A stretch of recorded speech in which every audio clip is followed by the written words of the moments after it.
Okay, you've got a great idea, you've got a great invention. During this video, I'm going to show you step by step of how to file a patent on your invention.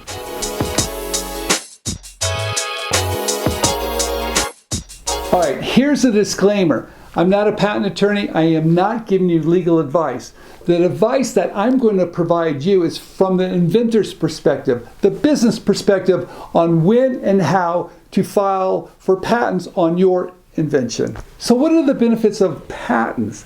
You guys, I know a lot of us think it's going to protect your idea, and yes, it can, but there's other benefits to having a patent or patent pending. It allows you to get licensing deals.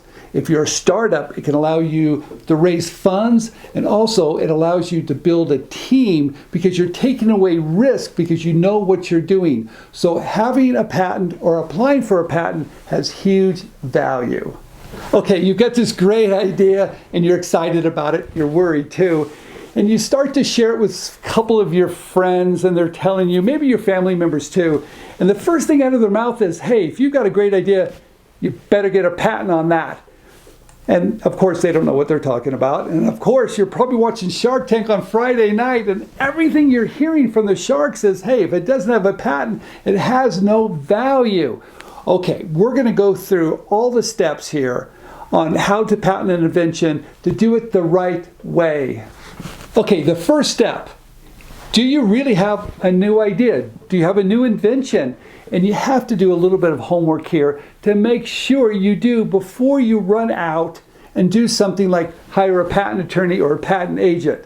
All right, so what can you do? And you can do this anytime, day or night. That's what's really exciting about this. I want you to do a Google image search or Google shopping search on your idea. See if you can find it. Keep on looking. Look. Try to find it. Now, I know you really don't want to find it because you've got this great idea and you don't want to think someone else has already beat you to the punch. But you have to search and keep on searching to see if there's anything similar to what you have. This is a great exercise. It's easy to do. You can do it yourself. But make sure that when you're looking, you're really looking, you're doing a deep dive. And what I really like about it, what you're going to find, if you don't find something, you're looking at the landscape of similar ideas and making sure your idea, your invention, has a point of difference. And that point of difference is what you're going to file the patent on. Okay, the second step, once you've done this searching, and if you want to do a little bit more searching, you can do a prior patent search at the USPTO. Now, I'm going to talk a lot about that because there's a lot of prior patents. They're going to be everywhere. Now, realize, for you to come up with something that's completely new, where there's no prior patents, that's going to be extremely rare. And even if you were to do a patent search, you're not going to find everything. There's too much. You could hire a third party to do it for you. That's not a bad idea if you're really serious. But for me, when I first started out, what I want to do to see if my idea is really on the market. Because if there's a prior patent, that's okay too. But if it hasn't really come to market, there's a reason why. And that's maybe why I'm going to file my patent on something that someone missed because it's not in the marketplace. So it's really simple to do. You can learn how to do it yourself or you can hire somebody. But overall, for me personally, before I get started, I don't want to put too many barriers in the way because I'm excited about it.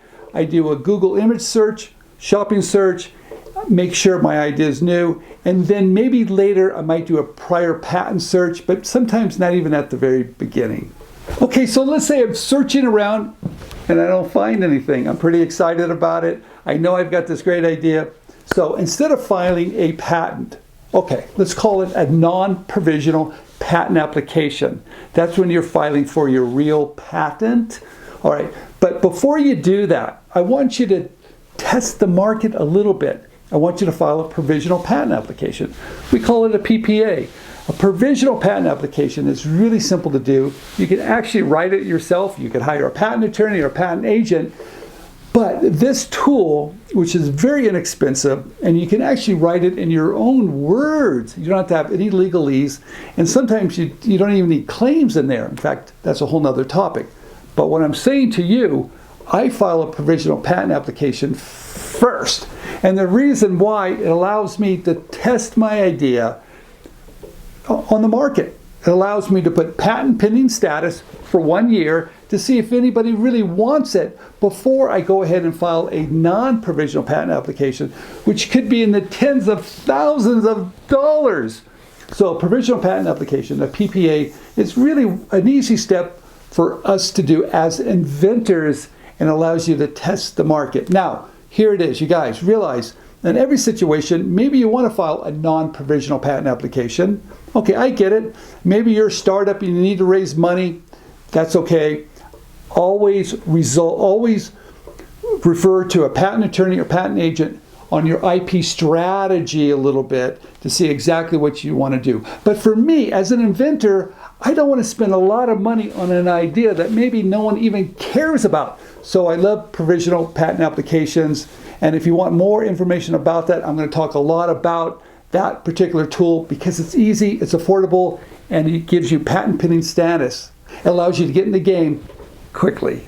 Okay, so what is the next step? You filed your provisional patent application and you're testing the market because you have patent pending status and you realize you want to go forward now with filing a non-provisional patent application because that can get really expensive and time consuming.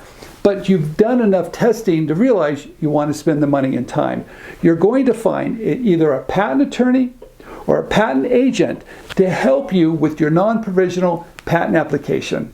This video was all about taking the first steps, right? Not rushing out, not calling an attorney or a patent agent and starting the process without you doing a little bit of homework.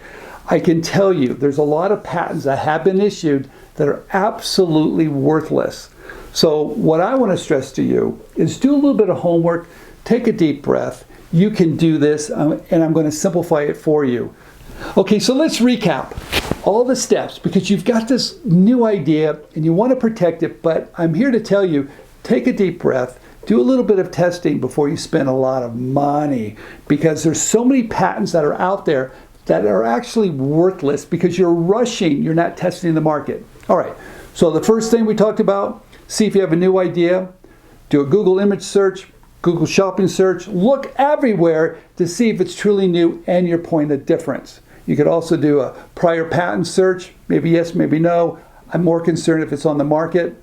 The second thing you need to do is realize, hey, I don't need to rush this. I can file a provisional patent application myself. I can use software. I can hire a patent attorney or a patent agent to make sure I do it right. And I'm going to talk about what you need to include in that. That now I have patent pending status and I can test the market to see if I really have a good idea. And once I test the market and I want to go forward with the non-provisional patent application, that's when I can hire a patent agent or a patent attorney to help me file one, draft one, once I give them all this great information we're going to talk about so they can do a good job for you. All right, there it is. This is Stephen Key. Thanks for watching, and I will see you next time on our next video. If you have any more questions, do not hesitate to reach out to me, Stephen@patentyourinventions.com. And here's my channel up here. And if you want to watch more videos, please click here.